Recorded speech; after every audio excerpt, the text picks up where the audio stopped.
Hello everyone, welcome, bienvenidos.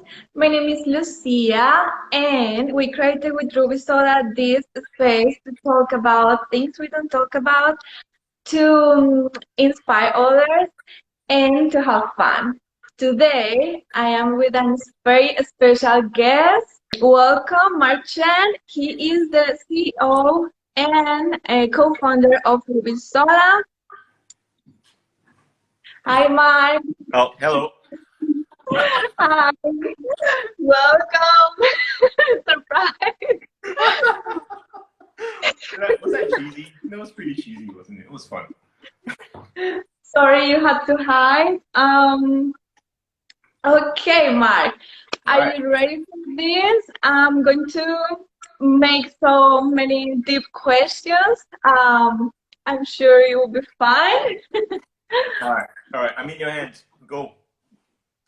So let's do this. First question, the easiest one.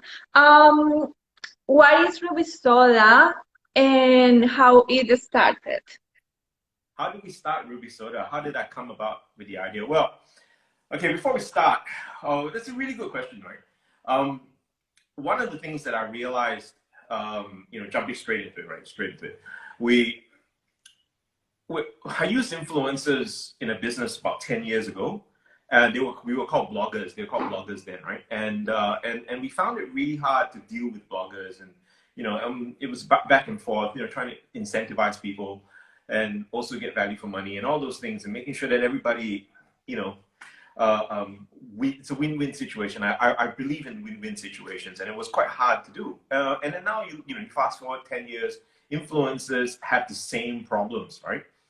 How do you have a win-win situation with a business, with a retailer, or with a brand?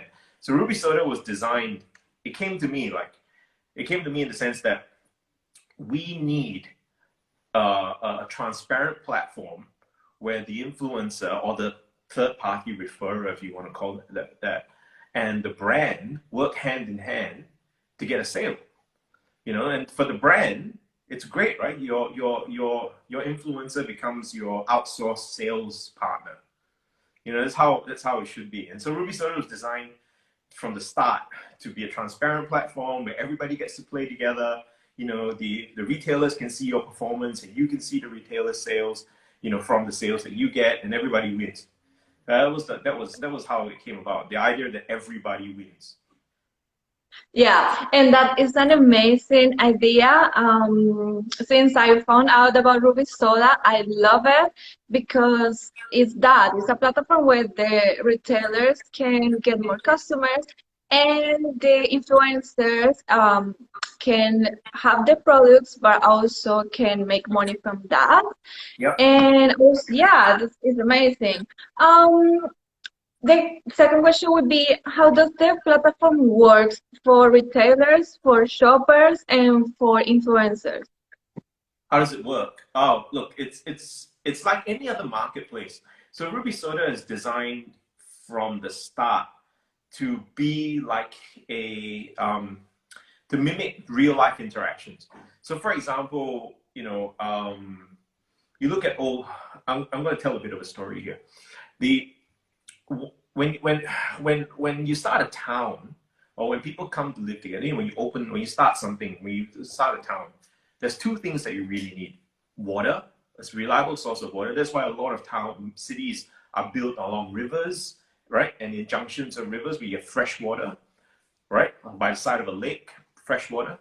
And the second thing that cities or towns need before they can grow into a city is a marketplace, a place where the people who can come and trade.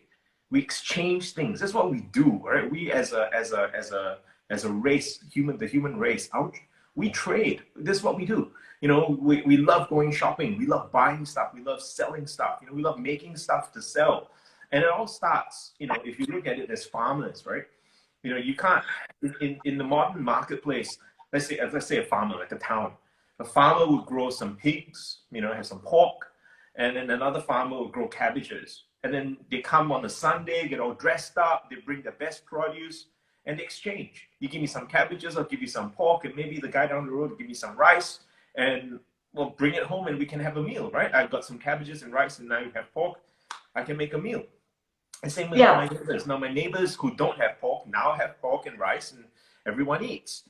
And that's and Ruby Soda is designed in the way that, you know, the shopper comes in and is being sold to by the influencer, right? So the influencer is kind of like the market stall holder. They might not necessarily be the farmer, you know, but they get their produce from the farmers, you know, they put it on their stall, and then the shoppers come and, you know, whatever they sell, everybody wins, right? The shopper goes home with things that they need, and, you know, the market stall holder gets their cut, and the farmer sells their produce, you know. And if Yeah. you follow the same interaction, the shopper on Ruby Soda, influencer is the stall holder, and the retailer or the brand is the farmer, you know.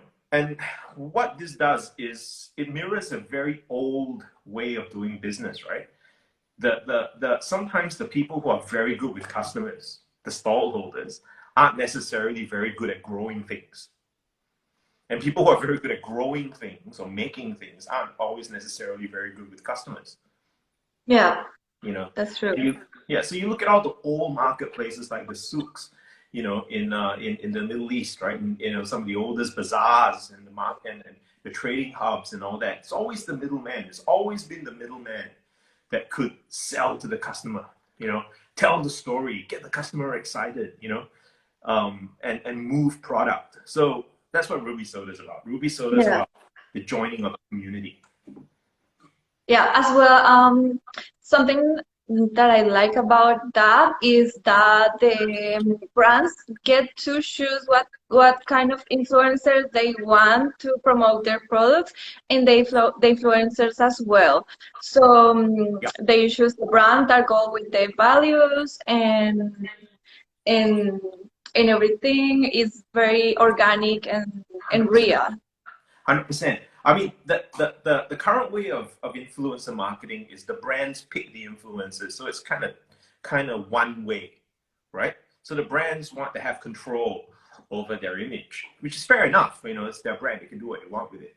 But the concept of Ruby Soda, as we turn it on the head, turn it on its head, right? Where the influencer, or in this case, I sometimes think of them as stylists as well, they choose who they want to work with and present to their audience.